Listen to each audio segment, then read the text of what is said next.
निजी दौरे पर संभल पहुंचे। इमरान प्रतापगढ़ी ने जुम्मे की नमाज संभल जामा मस्जिद में अपने हजारों चाहने वालों के साथ अदा करके मुशीर खान तरीन के निवास पर पहुंचे। इस दौरान प्रेस कॉन्फ्रेंस में उन्होंने कहा कि इंडिया गठबंधन यूपी में मजबूती के साथ चुनाव लड़ेगा। प्रधानमंत्री का 400 सीटों का नारा जुमला बना रहेगा। कांग्रेस सांसद इमरान प्रतापगढ़ी ने कहा कि इंडिया अलायंस मजबूती से सरकार बनाएगा। नॉर्थ इंडिया से इंडिया अलायंस को प्रचंड बहुमत मिलेगा। इस देश का प्रमुख मुद्दा युवाओं को नौकरी है। मोदी पर युवाओं की 20 करोड़ नौकरियां उधार हैं। मदरसों पर कार्यवाही को उन्होंने चुनावी स्टंट बताया। वहीं ओबीसी पर हमला करते हुए कहा कि तेलंगाना ने ओबीसी को नकार दिया है।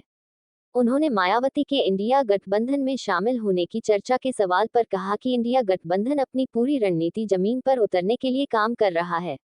इंडिया गठबंधन यूपी में मजबूती के साथ चुनाव लड़ेगा। प्रधानमंत्री का 400 सीटों का नारा जुमला बना रहेगा। 10 वर्ष में सरकार ने विकास के नाम पर जुमलेबाजी की है। बिहार की रैली में 10 लाख की भीड़ ने सारे समीकरण बदल दिए हैं। इंडिया गठबंधन अगली सरकार बनाएगा। आगे कहा कि युवा न्याय की बात राहुल गांधी द्वारा कही गई है। 30 लाख नौकरियां जो केंद्र सरकार के अधीन आती है। नरेंद्र मोदी ने 2 करोड़ नौकरियों का जो जुमला दिया था, इस हिसाब से उनके कंधों पर 20 करोड़ नौकरियां उधार हैं। इसी बोझ से भारतीय जनता पार्टी दब जाएगी। आगे बोले राहुल गांधी और अखिलेश यादव द्वारा पर्चा लीक की आवाज उठाने पर सरकार को कई भर्तियां निरस्त करनी पड़ी। केरल में मुस्लिम को भाजपा द्वारा टिकट देने पर कहा कि जो मुस्लिम नेता राज्यसभा में थे वह कहां है। वहां कोई विकल्प न होने पर ऐसा करना पड़ा है। भाजपा सरकार ने मुस्लिमों के खिलाफ कार्य किया है। मदरसों पर कार्यवाही सिर्फ भाजपा चुनावी स्टंट है।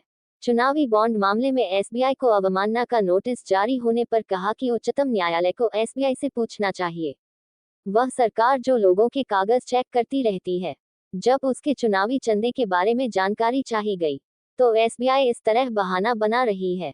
उच्चतम न्यायालय को और डंडा चलाना चाहिए, जिससे भाजपा की चुनावी लूट सामने आ सके। प्रियंका गांधी का रायबरेली से चुनाव लड़ने के सवाल पर कहा कि यह 1-2 दिन में साफ हो जाएगा और जनता और कांग्रेस कमेटी भी चाहती है प्रियंका गांधी चुनाव लड़ें। असदुद्दीन ओवैसी द्वारा प्रत्याशी उतारने के सवाल पर बोले कि वह खुद के गृह राज्य में नकारे गए हैं, अब कहीं भी प्रत्याशी खड़ा करें। इस समय देश का मतदाता जानता है कि भाजपा लोकतंत्र और संविधान को कुचलना चाहती है। उसे बचाना है तो इंडिया गठबंधन के अलावा कोई विकल्प नहीं है। ईवीएम प्रदर्शन पर बोले कि मतदाता ईवीएम पर अविश्वास जाता रहा है, तो उन्हें विश्वास बहाल करना होगा। इलेक्शन कमीशन को इस पर सोचना होगा। आगे भाजपा पर आरोप लगाते हुए कहा कि भाजपा सरकार 700 किसानों की शहादत की जिम्मेदार है। प्रधानमंत्री नरेंद्र मोदी से पूछा कि 140 करोड़ के परिवार में किसान पीड़ित बेटियां आती है क्या? अगर आती हैं तो उन्हें इंसाफ कब मिलेगा? भाजपा द्वारा केरल में मुस्लिम व्यक्ति को टिकट दिए जाने के सवाल पर कहा कि मुख्तार अब्बास नकवी, एमजे अकबर, जफर इस्लाम कूड़ेदान में क्यों फेंक दिए गए? भाजपा नफरत की राजनीति करती है। नफरत के माहौल में मोहब्बत की दुकान खोली है। भाजपा की जुम्मेबाजी और नफरत की राजनीति है। प्रियंका गांधी के सवाल पर कहा कि हर कार्यकर्ता चुनाव लड़ना चाहता है, ये कमेटी तय करेगी, खुद प्रियंका जी तय करेंगी। देखिए, लोकसभा चुनाव सर पर है। इंडिया गठबंधन लगभग तैयार हो चुका है। ज्यादातर राज्यों में सीट शेयरिंग फॉर्मूला पूरा हो चुका है और उसके बाद पहली जो बड़ी रैली हुई वो बिहार के गांधी मैदान में हुई, जिसमें 10 लाख से ज्यादा लोग थे। और उस रैली के बाद भारतीय जनता पार्टी और परेशान। प्रधानमंत्री जी 400 पार का झूठा एक नारा उसी तरह दे रहे हैं जैसे 15 लाख का जुमला दिया था उन्होंने। तो वो सिर्फ जुमला है और वो जुमला बन के रह जाएगा।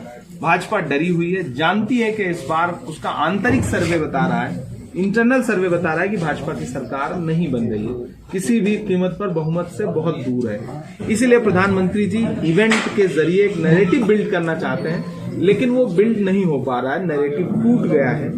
सरकार से आम जनता बहुत परेशान है। महंगाई, बेरोजगारी बहुत बड़े मुद्दे हैं। हम उन्हीं को लेकर के जनता के बीच में जा रहे हैं। राहुल गांधी जी न्याय यात्रा में 5 न्याय की बात कर रहे हैं। युवा न्याय, नारी न्याय, सामाजिक न्याय, हम इन न्याय पर, इन मुद्दों पर लगातार जनता के बीच में है। हमारा मैनिफेस्टो, मैं चूंकि मैनिफेस्टो कमेटी का मेंबर भी हूं, तो हमने सबमिट कर दिया है। अगले 1-2 दिन में, 4 दिन में CWC होगी, मैनिफेस्टो जारी हो जाएगा, तो देश देखेगा कि हम किस तरह से एक खूबसूरत भारत जिसे हमने बनाया है उसे और संवारने के लिए एक नई सरकार का गठन करना चाहते हैं। और हमें पूरा विश्वास, उठ रहे हैं, उनके ऊपर दबाव है, ईडी का, CBI का, एजेंसियों का लालच है, और ये बड़ी लड़ाई है। देखिए, आम जनता ये समझ ले कि ये लड़ाई बहुत महत्वपूर्ण है। ये लड़ाई दरअसल सरकार बनाने से आगे की लड़ाई है। ये लड़ाई विचारधारा की है, संविधान बचाने की और लोकतंत्र बचाने की।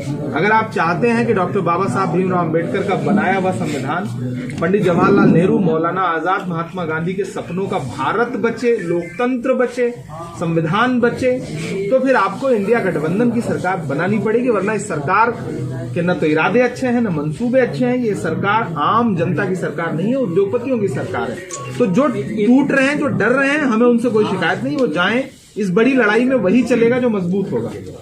नहीं, वो मलप्पुरम में वो देते और किसको टिकट? ऐसी जगह से आप टिकट दे रहे हैं जहां आप किसी और को दे नहीं सकते। तो नाम करने के लिए आप टिकट दे रहे हैं। आपने मुख्तार अब्बास नकवी, सैयद जफर इस्लाम, MJ अकबर, इन सबको कूड़ेदान में फेंक दिया। अपनी पूरी लीडरशिप जो सो कॉल्ड आपके पास थी, आप सबका साथ सबका विकास की बात करते हैं। आप किसी राज्य में, किसी भी बड़े राज्य में विधानसभा के चुनाव में किसी मुसलमान को टिकट नहीं देते। आप अपने कैबिनेट में बनाइए ना एक मंत्री मुसलमान, क्यों नहीं बना रहे? आपने अल्पसंख्यक मंत्रालय खत्म कर दिया लगभग। आपने मौलाना आजाद नेशनल फेलोशिप खत्म कर दी। आपने प्री मैट्रिक मदरसा की स्कॉलरशिप बंद कर दी। मदरसा टीचर्स जो है वो कई साल से उनको सैलरीज नहीं मिल रही है। हर राज्य की स्थिति यही है। मैं लगातार पार्लियामेंट में भी ये सारी बातें उठाता रहा हूं। प्लस इस सरकार ने नफरत के अलावा इस देश को कुछ भी नहीं दिया है। तो एक किसी को नाम मात्र का टिकट दे देने से अगर इनको लगता है कि ये नुमाइंदगी दे दे रहे हैं, तो वो झूठ है। अपना चेहरा बचाने के लिए, अपने नारे की सच्चाई बचाने के लिए प्रधानमंत्री जी आपको ईमानदार होना पड़ेगा। बेईमानी से काम नहीं चलेगा। आपकी का गठबंधन है, आपका मुरादाबाद से क्षेत्र रहा है लोकसभा का, सपा अभी तक वहाँ कैंडिडेट नहीं तय कर पाई है, और बात चली है कि भाजपा से जफर इस्लाम वहाँ से चुनाव लड़ेंगे। क्या आप क्या सोचते हैं? आपका जो अनुभव है वो क्या कहता है? कोई भी लड़े, मुरादाबाद मंडल में इंडिया गठबंधन एक तरफा क्लीन स्वीप करेगा। कोई भी चुनाव लड़े, भाजपा नरेंद्र मोदी जी को भी लड़ा दे तब भी वहां से हारेंगे। नहीं, पहली बात तो आपको जो मीडिया के सोर्सेज से खबरें आई हैं वो खबरें पूरी तरह गलत हैं। चुनाव लड़ना चाहती हैं, नहीं लड़ना चाहती है, सिर्फ कयास हैं आप लोगों के। आपको न्यूज चलाने के लिए इस तरह के कयास की जरूरत पड़ती है। कांग्रेस पार्टी में टिकट का फैसला जो है वो स्क्रीनिंग कमेटी करती है, सेंट्रल इलेक्शन कमेटी करती है। वो उसकी बैठकें हो रही हैं, वो निर्धारित कर देगी। तो प्रियंका जी भी पार्टी की एक नेता होने के नाते उस फैसले को मानेंगी। अगर नेतृत्व चाहेगा तो वो चुनाव लड़ेंगे। सच्चाई उसी से पूछिए। कांग्रेस कुछ चीजों को गुपचुप रखे हुए है। नहीं, हमारा तो सब कुछ, हमारा नेता जो है वो खुलेआम इस देश की सड़कों पर चल रहा है। 4000 किलोमीटर कन्याकुमारी से कश्मीर चला, फिर मणिपुर से मुंबई चल रहा है। हमारे यहाँ कुछ खुला छुपा नहीं है। हमारे यहाँ सब कुछ एकदम सामने सामने है। हम सीधे सीधे इस देश के संविधान और लोकतंत्र बचाने की लड़ाई लड़ रहे हैं। ढका छुपा भाजपा के यहाँ है, उनका चुनावी चंदा छुपा हुआ है, इलेक्टोरल बॉन्ड छुपा हुआ है। प्रधानमंत्री जी रात के 3-3 बजे तक छुप करके टिकट वितरण के फैसले करते हैं प्रत्याशी घोषित करने के, और फिर उनके प्रत्याशियों में पवन सिंह निकल के आते हैं रात के 3 बजे, जिन्होंने बंगाली अस्मिता को कितने गालियां बकी हैं अपने गानों में। तो छुपा हुआ प्रधानमंत्री जी के यहाँ है। हमारे यहाँ सब कुछ खुला हुआ है। हमने लोकतंत्र दिया, वो खुला हुआ है। हमने संविधान दिया, वो खुला है। हमने इस देश में हर निर्माण जो